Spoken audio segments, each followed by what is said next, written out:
The overall goal of the 2013 GT500 was definitely to try to balance the vehicle between power, brakes, dynamics. And one of the things that we worked on to balance that is definitely we had to add weight in some areas, such as brakes, but we also had the opportunity to optimize that and take a lot of weight out. So as we go through, or as I go through the presentation, I'll highlight a couple areas where we did take some weight out.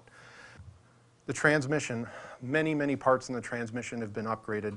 The helix angle on the gears has been changed to give us more torque capacity. We've upgraded a number of the bearings internally. In fact, in some positions, we've gone from a separate taper bearing, needle bearing itself to separating it to a straight needle and a thrust bearing. We've upgraded the output shaft and the counter shaft. The output shaft spline went from 28 tooth to 40 tooth. We also have a new tail shaft housing because of the unique application for us and also because of the one-piece drive shaft, which I'll talk about here in a little bit. We added an internal pump that pumps the oil from the transmission into the cooler, which I'll talk about here in a little bit. And then the clutch itself, we went from a 250 millimeter to 260 millimeter dual disc ZF clutch. The carbon fiber drive shaft is, I think, an awesome piece, and it's a great piece of work, of artwork. It has 36% higher torque capacity. It weighs 14.4 pounds lighter than the outgoing two-piece steel drive shaft that also had a center bearing. And it also was a key enabler to give us the 200-mile-an-hour top speed, because that particular part was one that would go into residence between 155 and 200. So this, because of its stiffness and its light weight, is way above the top speed of the car. The rear axle, the Torsen limited slip is an option. We changed the final drive to the 331, and then we went to a larger head bearing. It's about 15% bigger in OD, and it also got deeper.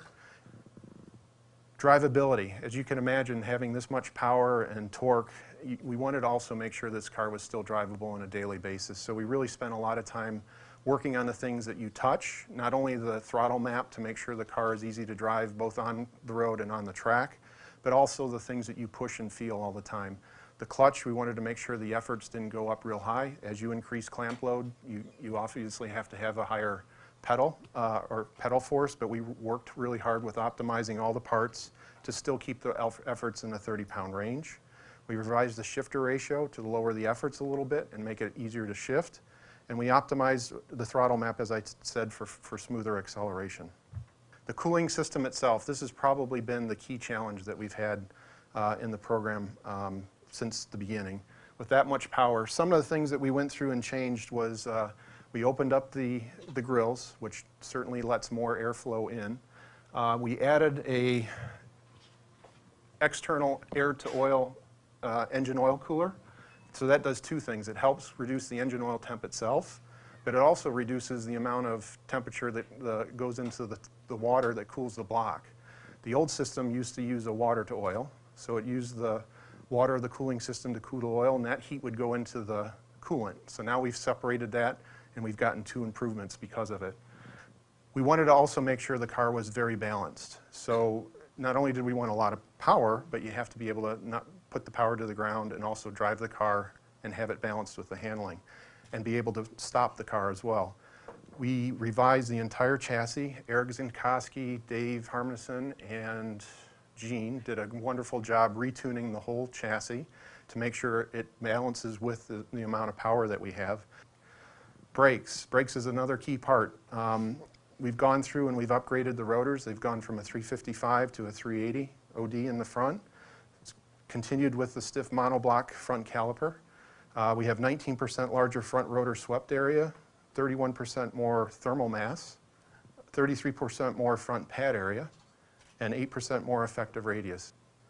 One thing I just wanted to reemphasize is the advanced testing and CAE methods and techniques that we used on this car. Of course, we used all the normal things that the normal automakers use, finite element analysis to make sure that the parts are designed properly before we actually build them. We use CFD to make sure that, to simulate fluid flow to airflow for downforce and cooling. We used lap time simulation like a lot of race teams use. We've had very, very detailed models where we could get our car to be simulated in a lap time on any track, anywhere by just changing the track parameters, and we've had correlated models that allow us to do a lot of things on our desktop without actually going there. CAD is a normal thing that we make sure that all the parts fit together and move together before you build them.